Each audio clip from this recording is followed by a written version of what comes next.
My husband's secretary slowly looked me over at the office party and remarked that it was no surprise he stayed late so often if it meant he did not have to rush home. I answered her with a gentle smile and then asked one quiet, simple question. The confidence on her face fractured instantly, like glass under pressure, and she avoided me for the rest of the evening, keeping to corners and slipping out early without saying goodbye. I gave Serafina a small smile. Not wide, just enough to show my teeth. The kind of smile that could be interpreted in more than one way. I told her it was amusing, keeping my tone light and pleasant, and added that I had just been thinking about how much Adrian must trust her. She blinked, her champagne glass stopping midway to her mouth. She asked what I meant, glancing at me carefully. With all those late evenings and all that access, I continued, it must say a lot about the level of confidence he places in her. I stepped closer, still smiling. The other wives had suddenly become absorbed in their phones, though I could sense they were listening. I mentioned that it must feel reassuring to have someone believe in you so completely, even after mistakes. Something complicated crossed Serafina's face. The confident smirk flickered and weakened. She insisted she did not understand what I was referring to, yet her voice had shifted. The boldness that champagne had given her was fading, replaced by uncertainty. I leaned in so only she could hear me, close enough to notice the expensive perfume and the wine on her breath. I asked quietly whether Adrian knew about October 12th, because I found myself wondering if the senior partners were aware that confidential settlement files had been accessed from his computer after hours. The color drained from her face as if a plug had been pulled. The champagne glass trembled visibly in her hand. She began to say that she had not done anything, but I simply maintained my smile. In a normal carrying voice, I wished her a wonderful evening. Then I turned and walked toward the bar as casually as if I had just made a comment about the weather. My hands were shaking when I ordered a gin and tonic. I had been preparing for that moment for 3 days, ever since Lenora sent me the complete report. Planning something and actually carrying it out are very different experiences. I could feel Serafina's eyes fixed on my back, but I did not turn around. The bartender handed me my drink, and I took a long sip, trying to appear relaxed, trying to look like a woman who had not just set off a bomb in the middle of her husband's office Christmas party. It began 6 months earlier. That was when I first noticed a change in Adrian's pattern. We had been married for 9 years and together for 12. I knew his habits the way you know your own house in the dark, where every piece of furniture stands and which floorboards creak.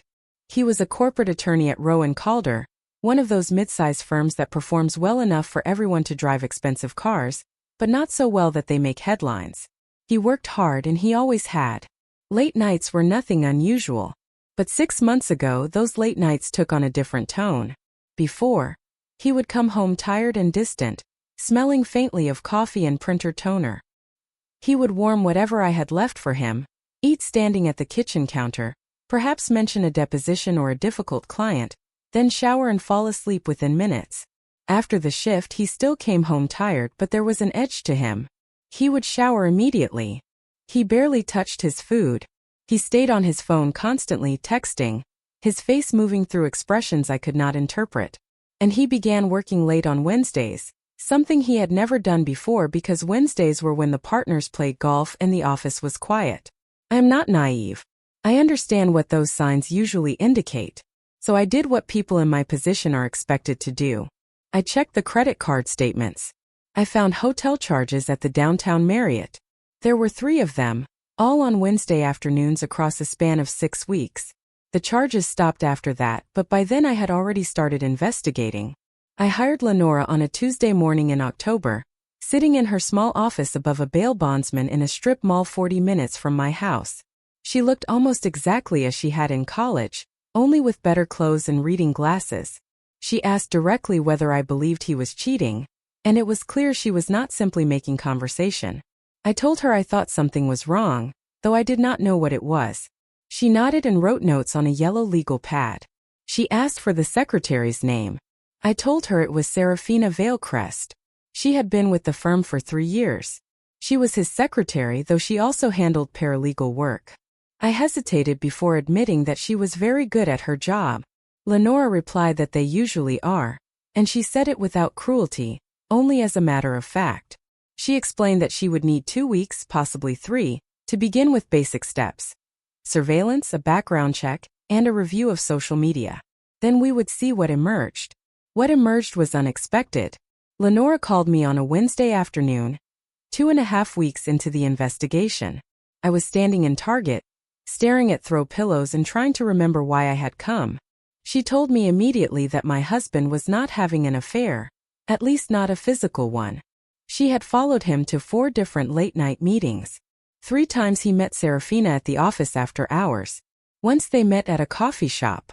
Each meeting lasted between 1 and 2 hours, and they spoke intensely. There was no physical contact, no hotel rooms, only conversation. When I asked what they had discussed, she said she could not determine that, but she had discovered something else. She had conducted a deep background check on Serafina Vailcrest and found a driving under the influence arrest on October 12th. Serafina had hit a parked car while leaving a bar in Riverside. Her blood alcohol level had been .12. It should have been an easy prosecution. It should have been straightforward. Instead, the charges vanished.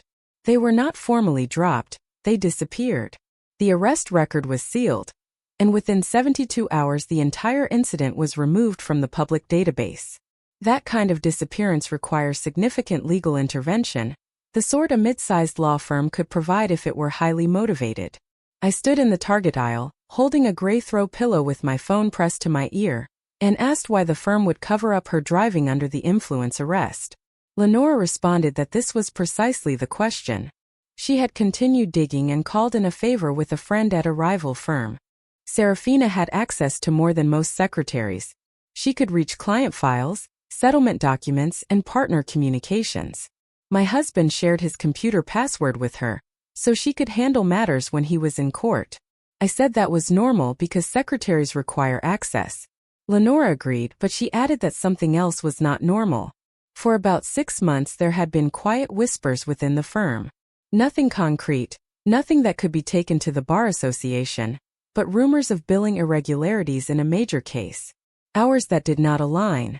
Work that was supposedly completed but perhaps was not. The kind of discrepancy that could quietly destroy a mid-level associate's career, if anyone decided to examine it too closely. My mouth went dry. Adrian, I cannot prove anything, Lenora said. But the timing lines up. Serafina's driving under the influence arrest happens in October. The firm makes it disappear. Your husband begins staying late with her constantly around that same period. And then there are those earlier hotel charges. I asked about the hotel charges. Lenora explained that they were not connected to an affair, Vivian. She had compared the dates with court records. On those days, your husband was supposedly attending depositions out of town. Yet the depositions were local.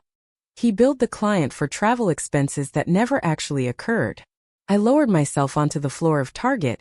Right there in the home goods aisle, a woman pushing a cart filled with Christmas decorations looked at me with concern before continuing on. So they are both exposed, I said slowly. Serafina knows Adrian falsified billing. Adrian helped Serafina bury her driving under the influence charge. They are tied together. Lenora said that was her assessment. Mutually assured destruction. She remains silent about his fraud. He keeps her employed and shields her from the consequences of the arrest.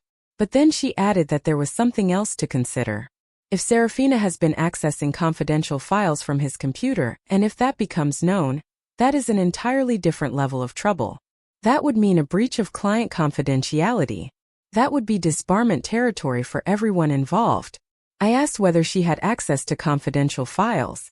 Lenora said she could not prove that Serafina had actually opened anything specific.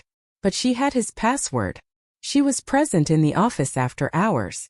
And a secretary holding a secret that's significant is either being extremely cautious or taking advantage of it. Lenora said she would put her money on the latter. That conversation happened 3 weeks ago. Since then I had been observing, waiting, trying to decide what to do with information that felt like holding a live grenade. Adrian had no idea I was aware of any of it. He continued coming home late on Wednesdays. He was distracted, short-tempered, always on his phone. We barely spoke anymore. We had not slept together in 2 months. When I asked what was wrong, he said work was overwhelming and that I needed to be more understanding. At night, lying beside him in the dark, I considered confronting him privately. But what would that accomplish? He would deny everything or confess and plead with me to stay quiet, or twist it into an accusation that I did not trust him. None of that would make the problem disappear. Serafina would still be there, still staying late with him, still holding leverage over both of us. If I was going to act, I had to do it correctly. The Christmas party was ideal.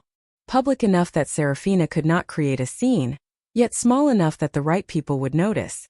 The senior partners would be there. Adrian's colleagues would be there. Everyone who mattered. All I needed was the proper moment. Serafina handed it to me when she insulted me in front of witnesses. I remained at the bar for 10 minutes, slowly sipping my gin and tonic. From where I stood, I could see Serafina across the ballroom. She had stepped away from the cluster of associates' wives. She stood alone now, her champagne glass empty, her complexion pale. She kept glancing toward Adrian, who was still speaking with his managing partner, unaware. Good. Let her sit with it. Camille, one of the other wives, appeared beside me. She was married to Desmond, one of Adrian's fellow associates. We had exchanged polite small talk at these events for years without ever becoming close. She asked quietly whether I was all right and added that Serafina should not have said what she did. I told her I was fine and that I had simply needed a drink. Camille said Serafina had been drinking more than usual that night. She thought the holidays might be stressful for her. I replied that it must be difficult being indispensable to so many people. Camille looked at me uncertainly, as if she could not tell whether I was sincere or sarcastic. She said Serafina worked very hard, and that Desmond often mentioned Adrian would be lost without her. I answered that I was sure he would be. Dinner was announced, and everyone began moving toward their assigned tables. The firm handled its Christmas party properly. A seated dinner. Assigned tables mixing partners with associates. Spouses arranged deliberately to encourage conversation. I had attended 7 of these events. I understood how it worked. Adrian came to my side as we walked toward our table. He asked if I was enjoying myself. His tone was controlled, but there was tightness in his jaw. I commented that it was a lovely party, and that the hotel had done a beautiful job with the decorations. He lowered his voice and asked what I had said to Serafina. I told him I had complimented her and asked why he seemed concerned. He said she appeared upset. I glanced across the room. Serafina was seated at her table, sitting very still, staring ahead. I suggested that perhaps the champagne was not agreeing with her. Adrian's hand closed around my elbow, gripping slightly too tightly. He asked again what I had said. I stopped and faced him. I reminded him that she had insulted me, that she had joked in front of others about him avoiding coming home. I told him I had simply emphasized that trust is important in any professional relationship. His expression shifted quickly. Confusion, then realization, then something that looked very much like fear. He said we would discuss it at home. I agreed that we certainly would. Our table was near the front of the ballroom. Adrian and I were seated with Alistair Rowe, the firm's senior name partner, and his wife Helena. 2 junior associates and their spouses joined us. Everyone smiled, spoke politely, and performed the ritual of holiday cheer expected at firm gatherings. Serafina was 3 tables away.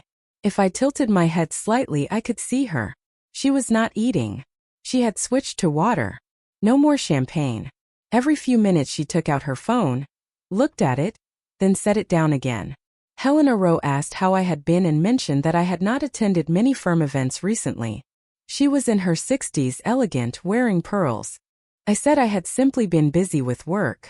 I taught high school English, which always seemed to surprise people at these functions, as though they expected all the wives to be stay-at-home mothers or interior designers. The end of the semester is always chaotic. Helena said she did not know how I managed teaching teenagers and that it must be exhausting. I agreed that it had its challenges but added that teenagers are usually honest about what they think, and even when they attempt to lie, it is often obvious. Adrian's water glass struck lightly against his plate. It was a small sound, but I felt him react. Alistair Rowe began telling a story about a case the firm had recently won, a corporate dispute that resulted in a substantial settlement. Everyone listened, nodded, and laughed at the appropriate moments. I pushed my salmon around my plate. Across the ballroom, Serafina's phone vibrated. She looked down at the screen, and her face grew even paler. Adrian excused himself to use the restroom. The moment he stepped away, Alistair Rowe leaned slightly toward me, wearing a conspiratorial smile. Adrian has been doing excellent work lately, he said. Truly excellent. We are very pleased with his billables this year. That is wonderful, I replied. My smile felt painted on. He puts in the hours. That is what separates the good associates from the great ones, he said. Dedication. He certainly works late quite often, I added lightly. That he does. Lucky man. Having a wife who understands the demands of the profession. I found myself wondering what Alistair Rowe would say if he knew those billable hours included phantom travel expenses, and perhaps work that had never actually been completed. I wondered what he would say if he knew his firm had erased a driving under the influence charge for a secretary who might be accessing confidential client files. But I simply smiled and said that I appreciated how much he loved his work. Adrian returned from the restroom looking worse than when he had left. He lowered himself into his chair and reached for his wine glass. His hand was not entirely steady. Dessert arrived. Chocolate mousse with raspberry sauce. I ate mine slowly, savoring each bite. Serafina, 3 tables away, pushed hers around the plate without tasting it. Then she rose. People were still eating and talking, but Serafina stood, picked up her purse, and walked quickly toward the ballroom exit. Not quite running but close. Several guests glanced up and noticed. Adrian certainly noticed. His face tightened with panic. "Excuse me," he muttered as he stood. "Where are you going?" I asked. "I will be right back," he said. He followed Serafina out of the ballroom. I counted to 30, then excused myself as well. Helena Rowe gave me a knowing smile, as if she assumed I needed to step away for something harmless and ordinary. The hallway outside the ballroom was quiet, elegant, carpeted. I could hear voices coming from around the corner near the hotel's coat check. Adrian's voice was low and urgent. Serafina's was higher, strained. I walked slowly, my heels silent against the carpet, and stopped just before the corner where I could hear without being seen. "She knows something," Serafina was saying. "I do not know what, but she knows. Adrian, she mentioned October 12th. She knows about the arrest." "That is impossible," Adrian said. "It was sealed. No one knows about that except the firm. Except Alistair. Except whoever he paid to make it disappear. Maybe someone talked. Maybe." "No one talked," Adrian said, though he did not sound convinced. Serafina calmed down. "You are overreacting. Vivian probably just." "She mentioned the settlement files," Serafina cut in. "She said something about me accessing confidential files from your computer. How would she know that unless she knows something? Unless someone told her." Silence. A long silence. "Have you been accessing the settlement files?" Adrian asked finally. His voice had become very quiet, very controlled. "Why would I?" she began, then stopped. "Have you?" "I needed to know," she said, her voice cracking. "I needed to know whether what you did was only on the Hallberg case or somewhere else. I needed to know how much exposure we had. So yes, I looked. I looked at the files. I looked at the billing records. And Adrian, there is a problem." "Jesus Christ," Adrian breathed.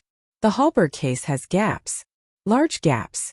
Anyone who examines it closely will see that some of those billable hours are fabricated. And if they examine Hallberg, they might examine other cases. And if they examine other cases—" "I understand," Adrian snapped. "I understand. God, Serafina. You should not have accessed those files. Do you realize what kind of risk that is? If anyone finds out." "I was trying to help," Serafina said, and she sounded close to tears. "I was trying to see how bad it was. Because if it is bad, Adrian, if they discover it, I am finished too. I helped you cover it up. I was there when you locked those hours. My name is on the supporting documentation." I felt cold. Colder than I had felt in weeks because this was worse than I had imagined. It was not just Adrian inflating billable hours and Serafina hiding a driving under the influence charge. This was active fraud. This was conspiracy. This was both of them buried so deeply that there was no simple way out. "We need to stay calm," Adrian said, though his voice shook. "We need to think. If Vivian knows something, we have to figure out what she knows and how she knows it. Then we can." "Then we can what?" Serafina demanded. "What exactly is your plan here, Adrian?" Because from where I am standing, your wife just threatened me in the middle of your office Christmas party, and I do not believe she was bluffing. I will talk to her, Adrian said. I will handle it. Like you have handled everything else? She shot back. That is not fair. Nothing about this is fair, Serafina said, and now she was crying openly. Nothing about any of this is fair. I made one mistake. One stupid mistake. And now my entire career depends on whether or not your wife decides to ruin us both. I stepped around the corner. They both went still. Serafina's mascara had begun to run. Adrian looked as though he might be sick. Hi, I said pleasantly. Sorry to interrupt. I was just wondering when you were coming back to dinner, Adrian.